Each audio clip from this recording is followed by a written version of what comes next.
fighting games are not up to a whole lot right now in this awkward middle period, because we're in that little period, right, where Toukon, oh my god, and Invincible versus, oh my god.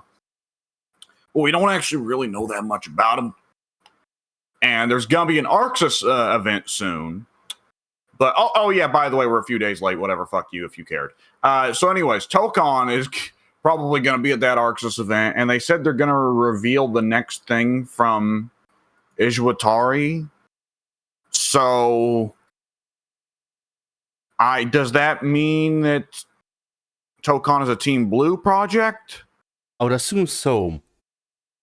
Okay, which that mixes me up though, because wasn't Fighter Z Team Red?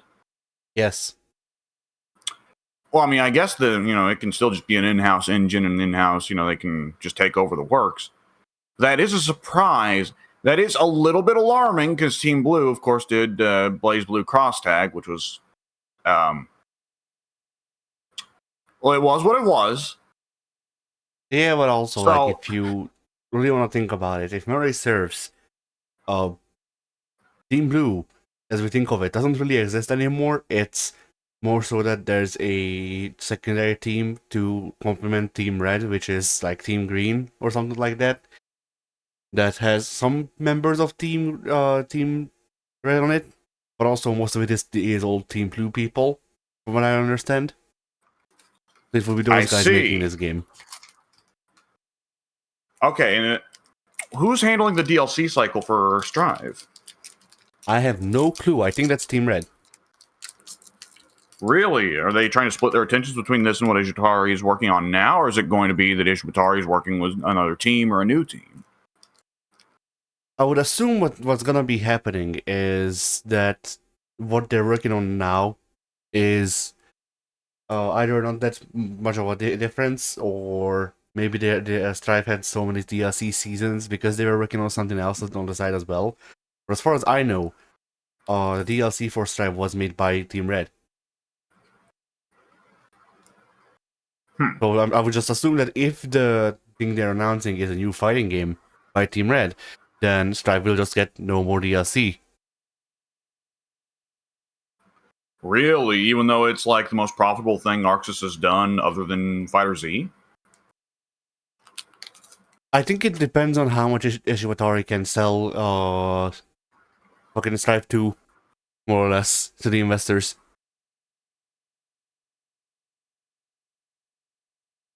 You think that they would announce Strive 2 on Arxis' own show instead of at one of the major game shows?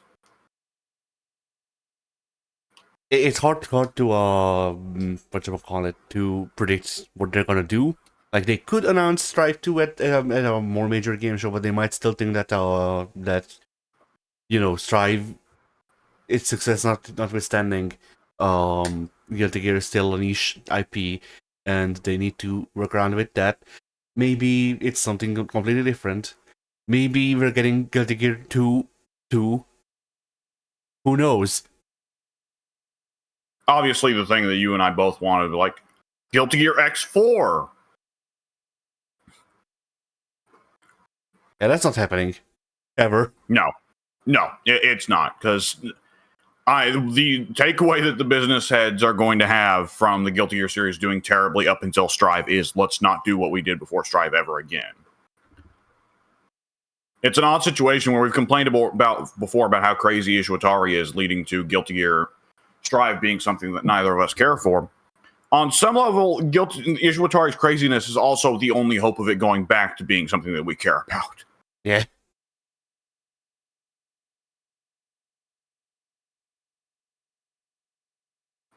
Yeah. Regardless, well, I guess it could be a new IP, because Ishwatari, it could be that Ishwatari just had two massive successes and was like, okay, I've made two banger games that sold loads and loads of money. Obviously, you and I wouldn't call Strive a banger. You wouldn't call Fighter Z a banger. But for the investor's sake, I've made two banger games in a row. Let me cook. Yeah. Which would be a whole nother question. You know what Ishwatari could announce? I mean, just judging off of what we have right now. I think like the biggest shot in the dark that could still be feasible currently would be like if they made a cyberpunk fighting game. Ooh, specifically like Edge Runners focused, you think? Not specifically, like maybe. I guess it depends on how much CD Projekt Red thinks that they need the additional firepower. It depends on how much CD Projekt Red thinks that they need to apply the peanut butter to their cocks.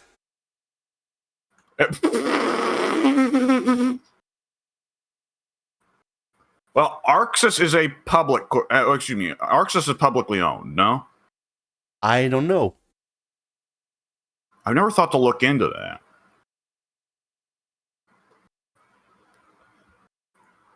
Yeah, nonetheless,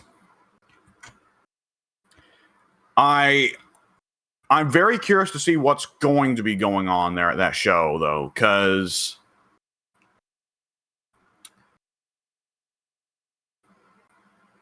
it could be that. I'm sorry. It could be that they're going to go ahead and show Toukon. After all, Toukon looks like it's got a lot of progress done on it. But at the same time, it could be that they just are like, yeah, we showed them the reveal. That's all they're going to need to see for a little bit. We've got their we've wetted their tongues. They'll be able to wait for a while. Oh, excuse me. I mean, they can't really Toukon the roster that I posted coming from Ishivatori's mouth.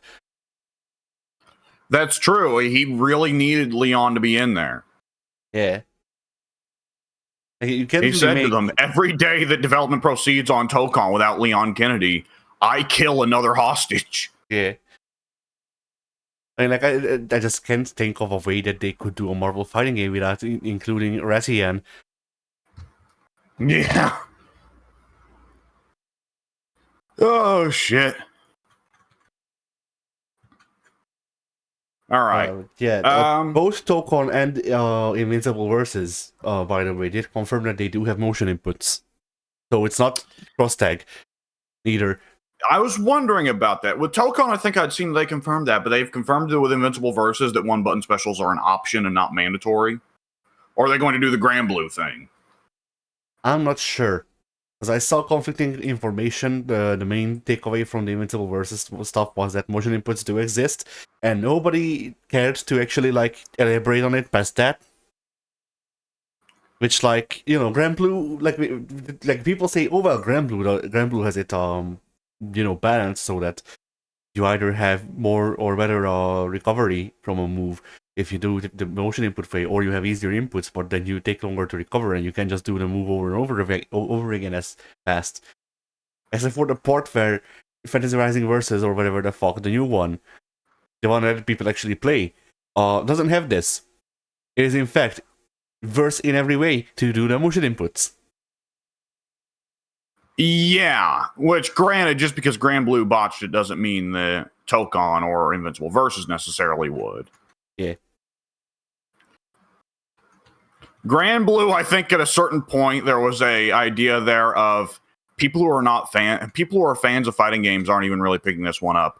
We don't have to be faithful to them. Make the baby fighting game for the babies that come over from our super duper nerd RPG, and they're the only audience we have to care about here. Yeah. Which is fine, because I don't give a shit about Grand Blue. Back when Grand Blue did have motivation to use motion inputs, I still didn't give a shit. By all means, I would see people go like, oh my god, Grand Blue, this is amazing, this game changes everything.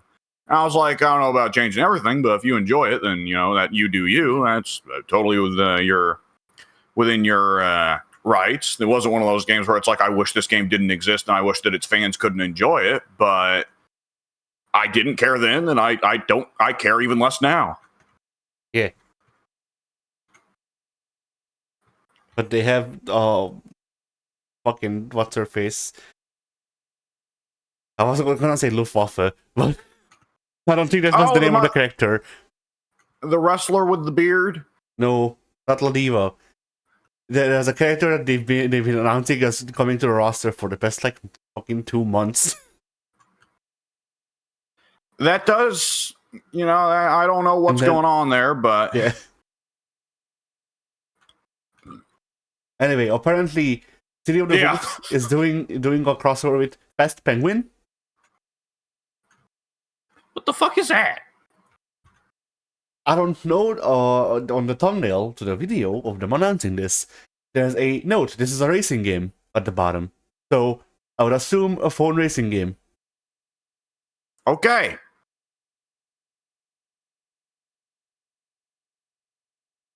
I have nothing else to. Yeah. Wait, hang on. Did you say Fatal Fury? Yes.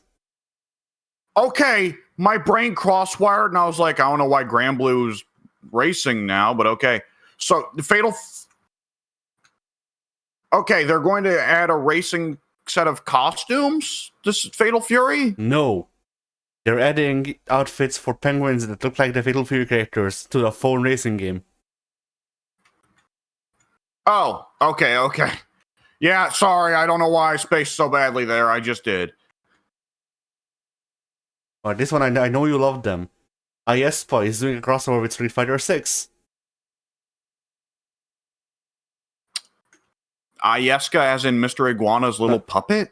No, not Ayeska. Aespa. Who? Korean pop group, apparently. Oh, okay, I don't care. Then, Andy Bogart got a trailer. That he did. He finally put a ring on it. Alright, cool. That's canon, I suppose. I don't like. I've never been an Andy guy, you know. Yeah. I didn't even really watch it because it's like it's Andy. Like I'm sure he'll be fun to pop in every now and then, do your sideways drill kicks, but he's just never been my boy. Yeah.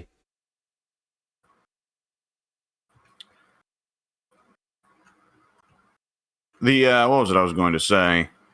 Because I feel like I should say at least something more about this one because this is some degree of actual news. I think I did see people say that Andy was immediately top tier upon release, so that's fun. Nice. Oh god, did you see the other Fatal Fury news? No. So they added a set of free costumes. I think it was 6 free costumes. Do you know which ones they were? I'm assuming 2 of those are Classic Terry and Classic Mai. No. So one costume is, I guess Ronaldo has his jersey for a generic team, but they added a costume that was more accurately like for Arsenal or whoever he would used to play for him. And then they added a costume that was for Ronaldo for another team they used to play for. But then they did finally add a costume that's another Ronaldo costume, a jersey of a team he used to play for. All 6 costumes are for Ronaldo of teams he used to play for. Cool. How much is this DLC? I think it was free. All credit due, I think it was free. Ah. Waste of bandwidth. My favorite. They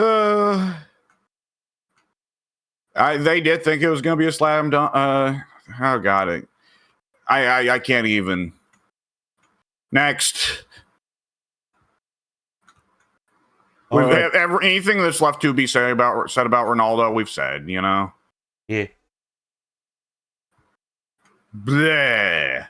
Let's see. Digital Eclipse apparently wanted to do a KI or Primal Rage collection before MK, but you know, here's what we got. Well, you know, the fine folks at Microsoft took one look at the Street Fighter 30th Anniversary Collection and said, fucking what? No! Go die! It's crazy how when I saw the Mortal Kombat Anniversary Collection, I was like, yo, that's hype, that's cool. And I saw Digital Eclipse, and I was like, oh, nope, never mind. Yep. Like, the 30th Anniversary Collection is not the worst by any means, but it's off in all the wrong ways. I have one of the major problems with it